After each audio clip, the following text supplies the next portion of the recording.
Hi, my name is Bella. My husband and I have been married for 2 years. I had a terrible time finding love until I was 27 years old. I went to an elite middle and high school for girls only, and then I went to a university for women only. After I graduated, I got a job as a receptionist at a big company. As you might expect, all of my coworkers were women. For most of the people in my social circle, business leaders would ask them to parties, but not me. I never went to those kinds of events. It was easy to understand why talking to guys made me so nervous that I couldn't even speak. People often told me how nice I looked, and I was asked out a few times. There were some nice guys at dinner, but they always told me, "You're pretty, but there's not much else to you." After that, it happened. The door to my fate opened. Can I ask Bella to go on a date with me? This is what Lex, who worked for one of our clients and always checked in at my desk, told me.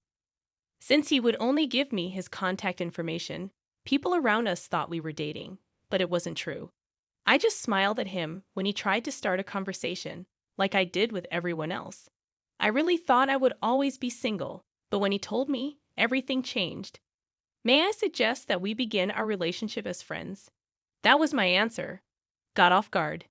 He nodded so excitedly that it looked like his head would fall off. He smiled as he walked into the office. I had never done that before. Guy questions like, "Want to have dinner?" had always been the norm up until now.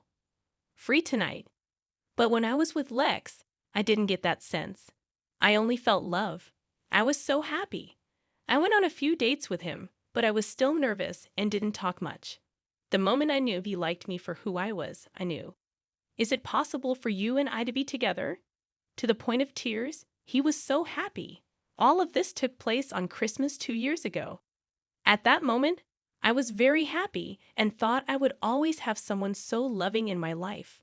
But there was a hole in his armor when his business failed. Now it's been 2 years, and I'm 29. "Lex, you should probably wake up now," I told my husband, who was still asleep. Then I put on my shoes and left the house. I'm the only one making money for our family right now. My husband's business went out of business 6 months ago, and he hasn't had a job since. It's been hard for him to find a job. This business is in a bad field, and the economy is also bad. Sometimes he gets an offer for a job that pays only $2,000 a month, which makes it hard for him to commit to a new job. Even with all of this, I still support him. Our love isn't so shallow that it would fade if one of us lost our job. My pay has always been pretty low. We've never lived a fancy life. We rent a 2-bedroom flat that is more than 30 years old. It's a 30-minute walk from the train stop, and the building isn't safe. But I was ready to give up a lot of things so that we could keep living together. I thought my husband might still be upset about his company going out of business. He had a few job offers, and I waited calmly because I thought he'd find a good fit and feel better. But my hope was short-lived, and he kept getting worse. Even taking out his anger on me by raising his hand sometimes was a sign of his stress. He didn't leave any permanent marks, and I thought he must be hurting more than I was. So I put up with it because I wanted to help. Then, after a few days, he finally got a new job. He quit the business he was in before and went into a whole new one.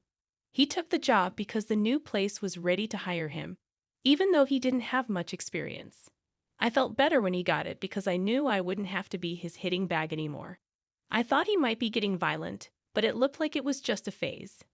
He is now working hard at his new job and was even given the title of team leader. It's been a year, and I just turned 30. I was excited about having kids soon, but the loving man I married didn't seem to be there anymore. I told you I liked toast. Now tell me why you made pancakes. Also, take out the pit if you're going to serve fruit. Little things started to make my husband mad, and he started saying mean things. "Really, do you need to talk that way? Lex, you're an adult now." I snapped back. "Take out the pit yourself." I was getting angry. In response, he hit the wall with his hand, which scared me. I don't like to argue, but I know in my heart that what he's doing is mental abuse. Recently, I've tried not to upset him, but we've been fighting a lot, and I'm tired of it. When he took it out on me, that's when I lost it. It looked like the stress of his new job was to blame. Soon after, he was made team leader, which showed how good he was. Now everyone tells him he's going to be a department head very soon. He couldn't handle the extra stress, so he started hitting me, who was an easy target. In fact, I quit my job at 30 to stay at home and raise my kids. When I got into my 30s, I'd always planned to quit my job as a receptionist and do something I really enjoyed. Since my husband knew this, I stopped at age 30 as planned. He doesn't seem to like it though. Women need to work too these days. You should know that my pay is enough to take care of both of us. Do you even value the people who have taken care of you? He moans while he eats, then gets his bag and goes to work. I was there for him when he didn't have a job. So why am I being blamed now? That's when I started to mentally distance myself from him. When I got home one day, there were shoes I didn't recognize at the door. There was my mother-in-law in the living room, which caught me off guard. "Well, Mom, why are you here?" My mom told me straight out, "Didn't Lex tell you?"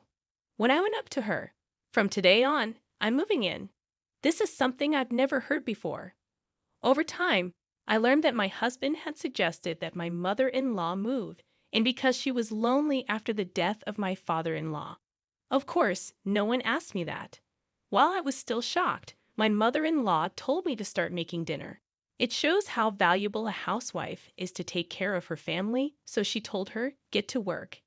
Even though I was angry and confused, I went to the kitchen to make dinner.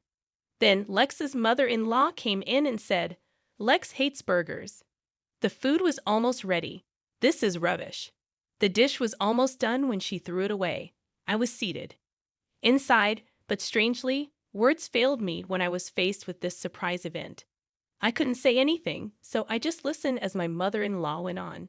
She then started going through the fridge and cooking without asking. I finally calmed down and told my mom, "Hold on."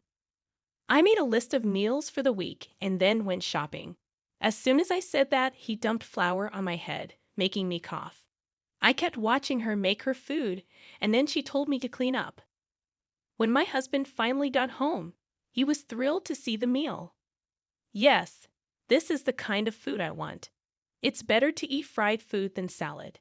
He walked past me and happily sat down to eat with his mom.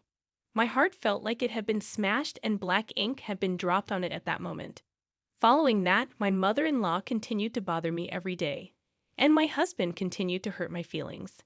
I felt like I didn't belong in this house, and even though my husband wanted to be close to me, I couldn't because of the situation. As a 30-something woman, I have been putting off having a child because I don't want to have a kid with this abusive man. The last straw finally broke. My wife's mom asked me to take her to the hospital because she was sick. Even though I didn't want to be with her, I had to take her to the hospital, even though I didn't want to. But when I went to get her, a social worker told me to go to a different room. She told her, "You must be having a hard time taking care of the kids and doing all the housework by yourself. But taking it out on your husband and mother-in-law isn't good." It turns out that my mother-in-law was saying that I hurt her when I fell. Even worse, she had been to the hospital more than once and asked about me each time. It looks like she picked today to deal the last hit. The social worker blamed me because she didn't know the whole story. You should look out for kids and old people more. During that time, our family hasn't had any children. When I was told I might need psychological help, I had had enough. You broke my rights, so I'll sue you. It's not you who is being mistreated here, it's me. I showed proof that my husband abused me and that my mother-in-law burned me on purpose. The social worker said she had to check with my mother-in-law, but I told her no and left the hospital by myself. Soon after, my husband and mother-in-law came home. My husband heard from my mother-in-law that I was mean to her. My husband shook his head and said, "You're leaving me, you parasite. How dare you leave my mother?" What kind of lie did my mother-in-law tell you? Based on her fake tears, I think she did it again. I was sick of telling her she was wrong, so I left the house without noticing either of them. I didn't go home that day. Instead, I stayed the night in a work hotel. I was lucky to have my wallet and cell phone with me, and it was easy to find a charger.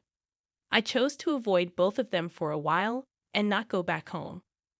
But as I walked by the house one day, I saw a woman in her 50s who lived across the street from our apartment. I was beginning to worry. I haven't seen you around. She also told me that your mom told her that you and your husband are going on vacation for about a week. When I heard that, I couldn't help but laugh out loud. Then I asked myself, if not now, when? I called the moving company right away and asked them to help me move out as soon as possible. It was a little more expensive, but I didn't have much stuff, and the movers were able to get it all to my parents' house in just 3 days. Let's see how my husband and his mother react, since they have no idea how much I've helped with the house. They put me down when they don't know anything about me, and I won't forgive them. After moving, I went back to my parents' house because their house was empty. After a few days, my husband called me. "Where are you, Bella? There is no one in your room." When my husband found out what was going on, he kept asking me where I was. I told him, "Not your business. By the way, I've already filed for divorce because you've said you wanted to do it before. Sign them and send them in." After I hung up the phone with him, I stopped calling his number. After that, my life became peaceful. I did yoga, made breakfast, and then sat down with my parents at the table. I had lunch with my mom and dinner with my family again. That's how I felt, but it was comfort and happiness I hadn't felt in a long time. When I told my parents to thank you, they were surprised, but they were happy to see me. When my husband found out I was at my parents' house, he waited nearby for me. When I saw him, I tried to run away, but he caught up and grabbed my arm. "Call me Bella. Let's go home. Without you, the house is a mess." I yelled, "Help me," as his hold got tighter. As I was being helped, a high school boy in his sports uniform came by and called the cops. A businessman nearby also helped. Since the cops were there, my husband quietly left. But as expected, my angry mother-in-law stormed into my parents' house. "How dare you make fun of my son in public? Oh, you and your family are a shame." Finally, I stopped my dad from going up to them and told him, while I was doing that, my mother-in-law was outside our house making threats and even talking about defamation lawsuits. Dad was about to lose it and talk to her about it, but I stopped him. "Okay, I'm ready to settle this." I called my husband, who was standing next to my mother-in-law when the call came in. He told her straight out, "I know you're cheating, and I have proof. I'm going to sue you for abuse and get money when we get divorced." My husband became scared when he heard this. After hearing rumors that he was going to a hotel with a coworker, I actually paid a detective to find proof of his cheating. I had a lot of proof. I even went to the hospital and got a note saying I was healthy in case they tried something. I had also recorded talks in case I needed proof.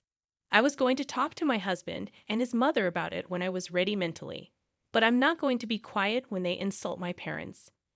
My mother-in-law has also been stealing money from my pocket. I've heard that the house is in terrible shape and even smells bad since I left. People in the neighborhood are complaining, right? My husband didn't know what to say. A friend told me this story. They said my husband and his mother were not in town. It looks like they haven't been doing simple things like picking through the trash, and the house has become a dump. Besides that, I heard that the property management gets reports every day about the loud fights they have. Now my husband might understand how much I helped the family and want me to return, but it's too late. I'm not coming back to live happily ever after with your mom. After I said that, I put the phone down. Soon after, my wife's mom tried to break down my front door. They were both arrested after I called the cops. After the fact, my neighbor told me that they hadn't taken care of any of the complaints through the management business. The drama finally got so bad that it cleared out the whole apartment building. The management finally went to court against both of them for not paying rent, ignoring complaints, and making business difficult. They were being sued for money damages. They were finally told by the court to leave and pay money for harm. They can't rent anywhere now because they're on a list of people who can't rent. It turned out that the rent wasn't paid because my husband made a mistake at work that cost a lot of money and caused him to lose his job. He quit his job and moved far away because he couldn't find another place to live in the area. He then ran into another problem when he tried to find new work. He became homeless, which made his mother steal from stores. She was arrested for hitting a store worker who tried to talk to her. I read about this in the news online. I have no idea what comes next, and I don't want to know. When I got divorced, I started working at the coffee shop of my dreams. Someone I work with who is 5 years younger than me and I became friends. I got married again when I was 34. We opened our dream cafe when we were 40, and now I'm pregnant. I'm pregnant at a late age, but I've never been happy.